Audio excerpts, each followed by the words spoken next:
Josepa, kemari.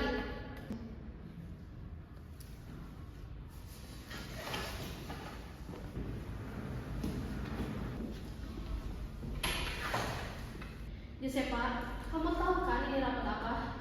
Ya tahu dong Bu, ini kan rapot kenaikan kelas. Lihat mata ibu Josepa. Rapot kamu ini nilainya pas-pasan, bahkan ada di bawah rata-rata. Tapi sikap kamu kayak gini, kamu tahu kan kamu akan tetap naik kelas? Ya tahu Ibu, saya kan juga pinter. Pintar, kamu bahkan tidak pernah mengerjakan tugas, sering bolos, bahkan tidak aktif di kelas. Kamu pikir ini adil untuk teman-teman kamu yang bisa belajar hingga larut malam? Ya tahu Ibu, itu kan tetap adil. Tapi kan ini juga udah sistem pendidikannya. Yang penting kan saya naik kelas.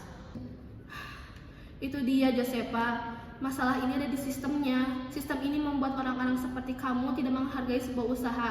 Yang penting hanya cari kertas yang bertuliskan lulus. Ibu khawatir nak. Khawatir kenapa Ibu? Yang penting kan saya naik kelas. Ibu khawatir nak. Ibu khawatir saat kamu masuk ke jenjang pendidikan yang lebih tinggi, kamu tidak punya fondasi ilmu apapun. Atau bahkan saat kamu masuk dunia kerja, kamu tidak bisa mendapatkan ilmu apa-apa, hanya rasa malas yang kamu timbun. Tapi kan Ibu, saya tetap naik kelas. Josepa, kertas ini bukan bukti keberhasilanmu, tapi bukti kegagalan suatu sistem. Sistem yang memaksakan kamu untuk segera lulus demi citra, bukan keberhasilanmu. Ibu sama sekali tidak bangga dengan nilai-nilai kamu ini, nak. Sama sekali tidak. Jadi kalau gitu saya seharusnya tidak naik kelas ya Ibu? Seharusnya tidak jika dilihat dari nilai dan kemampuanmu. Tapi ibu berharap, Josepa, kamu bisa mulai belajar dengan serius demi masa depanmu, bukan demi rapot atau bahkan demi ibu. Apa kamu mengerti, nak? Iya Ibu, baik. Belajar lagi ya, nak. Baiklah, tadi merupakan salah satu contoh drama yang kami suguhkan mengenai sistem pendidikan nasional yang buruk, yaitu memanipulasi kenaikan kelas. Di sini kami dari kelompok 9 akan menjelaskan mengenai materi sistem pendidikan nasional, yaitu materi pada mata kuliah landasan pendidikan yang diampu oleh Bapak Faisal Sadamuron, MPD. Sebelumnya, kami akan memperkenalkan diri terlebih dahulu. Kami mahasiswa Universitas Pendidikan Indonesia, Fakultas Pendidikan Bahasa dan Sastra dari Prodi Pendidikan Bahasa dan Sastra Indonesia, kelas 3B. Nama saya Kayla Fahiramuddin dengan NIM 2402286 bersama dengan rekan saya Josefa Diani Sinohaji dengan NIM 2400636. Perkenalkan, nama saya Siva Nabil Salma dengan NIM 2410295. Saya Muti Nur Aulia dengan NIM 2409442. Baik semuanya, sebelum kita memasuki definisi sistem pendidikan nasional, kita perlu mengetahui sistem itu sendiri. Sistem berasal dari bahasa Latin yaitu sistema dan bahasa Yunani yaitu sistema, yaitu sebuah kesatuan yang terdiri atas komponen atau elemen yang dihubungkan bersama untuk mengalirkan sebuah informasi, materi, atau energi untuk mencapai suatu tujuan. Setelah mengetahui pengertian dari sistem pendidikan nasional, selanjutnya saya akan menjelaskan mengenai suprasistem sistem pendidikan nasional. Suprasistem dari sistem pendidikan nasional merupakan keseluruhan kehidupan masyarakat dalam berbangsa dan bernegara. Lingkungan suprasistem ini mencakup masyarakat domestik atau dalam negeri sebagai lingkungan proksimal, yaitu lingkungan yang dekat dan berhubungan langsung dengan pendidikan, serta masyarakat internasional sebagai lingkungan distal, yaitu lingkungan yang lebih jauh dan pengaruhnya tidak langsung seperti globalisasi atau hubungan antar negara. Dalam suprasistem tersebut, terdapat berbagai sistem kehidupan yang memengaruhi jalannya pendidikan nasional. Yang pertama, ada sistem sosial budaya. Kondisi sosial masyarakat menjadi landasan ekologis, artinya pendidikan harus menyesuaikan dengan lingkungan sosial tempatnya berlangsung. Sementara itu, sistem budaya menjadi landasan ideal karena nilai, norma, dan tradisi masyarakat menjadi arah dan tujuan pendidikan. Yang kedua, sistem geososial penduduk. Jumlah dan kualitas penduduk menimbulkan permintaan pendidikan baik secara kuantitatif maupun kualitatif. Hal ini menjadi landasan operasional pendidikan karena penyelenggaraan pendidikan harus menyesuaikan dengan kebutuhan masyarakat. Yang ketiga, sistem ekonomi makro. Kondisi ekonomi negara menentukan bagaimana pendidikan dijalankan.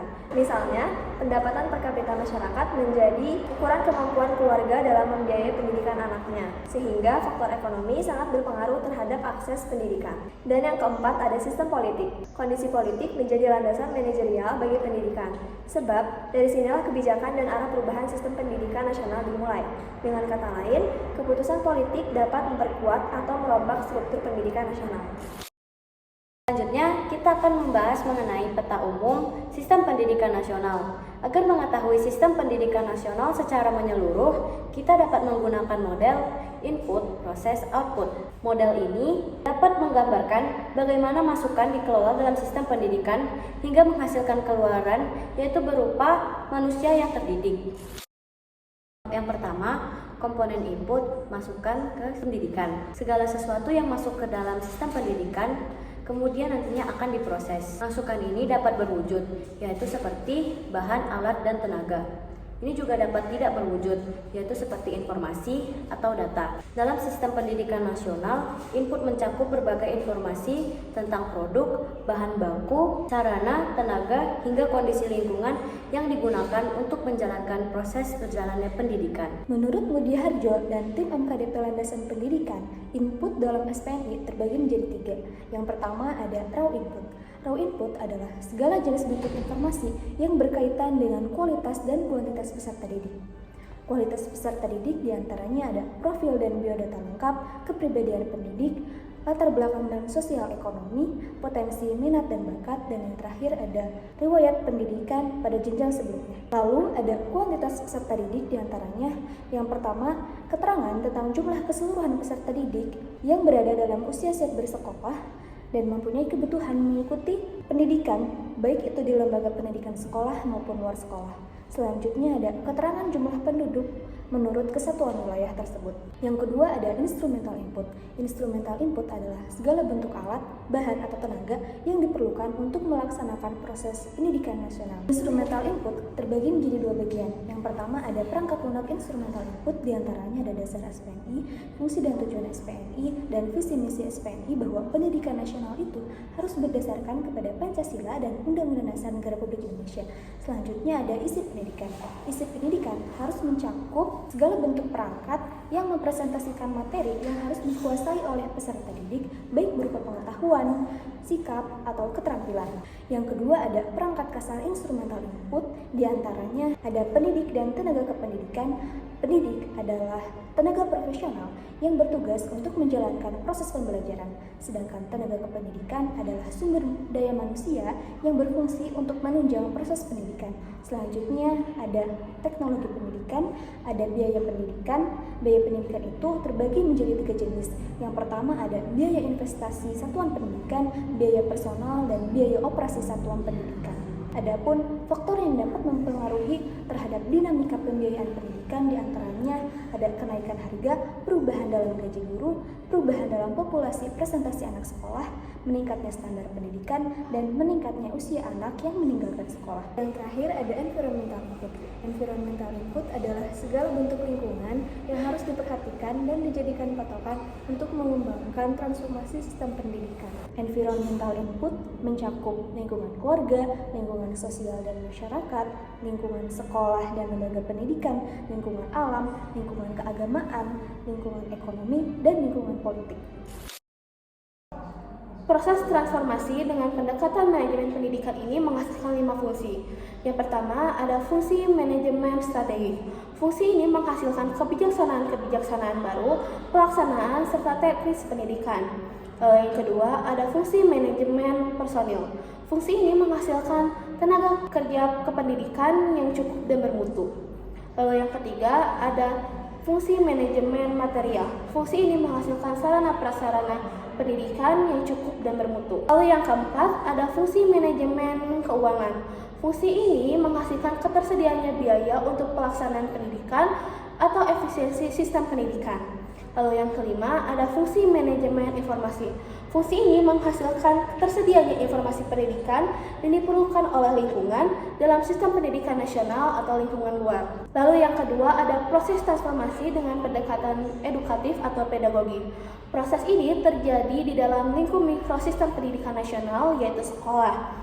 Ini melibatkan proses kegiatan belajar, mengajar yang dilakukan oleh pendidik dan peserta didik. yang diharapkan dapat mencapai tujuan pendidikan nasional yang berfokus pada perubahan tingkah laku peserta didik, seperti berfokus pada aspek kognitif, afektif, sosial, moral, spiritual, dan psikomotor. Lalu yang ketiga ada menyenangkan, yaitu proses pembelajaran harus jauh dari kesan monoton dan jenuh, sehingga memunculkan unsur inovasi dan estetika sehingga berdampak positif bagi peningkatan semangat belajar peserta didik. Lalu yang keempat ada menantang. Proses pembelajaran selalu memancing kualitas peserta didik dalam mempelajari sesuatu. Alurnya harus tidak bisa ditebak, sehingga peserta didik mampu membangun pengetahuan secara mandiri dan kolaboratif. Lalu yang kelima, ada memotivasi peserta didik untuk berpartisipasi. Artinya, proses pembelajaran harus selalu melibatkan peserta didik, sehingga memotivasi peserta didik untuk memiliki tanggung jawab terhadap kelompok belajarnya, sehingga terdapat iklim ketergantungan sosial yang positif. Lalu yang keenam, memberikan ruang kreativitas dan prakarsa. Artinya, proses pembelajaran senantiasa mengedepankan output berbasis karya dari peserta didik. Ini bertujuan agar pengetahuan bukan hanya dikonsumsi oleh peserta didik, akan tetapi dapat diproduksi. Oleh karena itu, sistem pendidikan nasional merupakan sebuah upaya terencana untuk mewujudkan proses dan suasana pembelajaran agar peserta didik mampu meningkatkan potensi dirinya. Sistem pendidikan ini diharapkan peserta didik mampu memiliki kecerdasan, akhlak, kemampuan mengendalikan diri, serta keterampilan yang dapat berguna bagi dirinya, masyarakat, maupun negara. Lalu yang terakhir, komponen output pendidikan.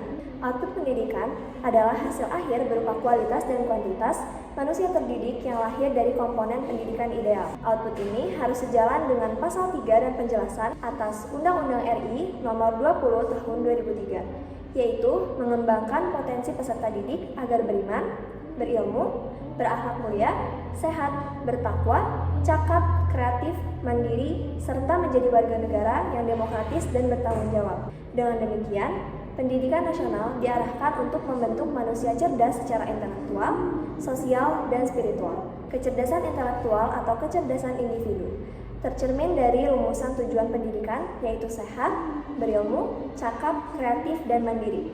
Kecerdasan intelektual di sini mencakup multiple intelligence, seperti kecerdasan linguistik, logika matematik, spasial, kinestetik, musikal, dan naturalistik. Selanjutnya, kecerdasan sosial emosional tercermin dari tujuan menjadi warga negara yang demokratis dan bertanggung jawab. Kecerdasan ini menyangkut kemampuan mengendalikan pikiran dan emosi dalam menjalin hubungan sosial dengan afeksi, yaitu perasaan seperti empati, kasih sayang, dan kepedulian, serta rasa tanggung jawab. Kemudian yang terakhir, kecerdasan spiritual tercermin dari tujuan beriman, bertakwa, dan berakhlak mulia.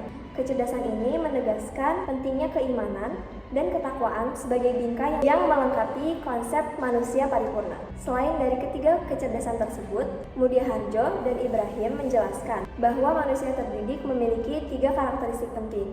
Yang pertama, pribadi yang mampu terus belajar atau seorang pembelajar, yaitu sosok yang terus berusaha menyempurnakan diri melalui proses belajar sepanjang hayat. Yang kedua, anggota masyarakat yang baik, yaitu seseorang yang mampu berperan positif dalam keluarga, masyarakat, pekerjaan, dan organisasi sosial. Lalu yang ketiga, hamba Tuhan yang baik, yaitu manusia yang istiqomah dalam menjalankan ajaran agama, beribadah, dan beramal soleh. Sekian pemaparan presentasi dan drama dari kelompok kami. Mohon maaf bila ada salah kata dan kekurangan. Semoga video ini bermanfaat untuk kalian. Terima kasih dan sampai jumpa. Dadah.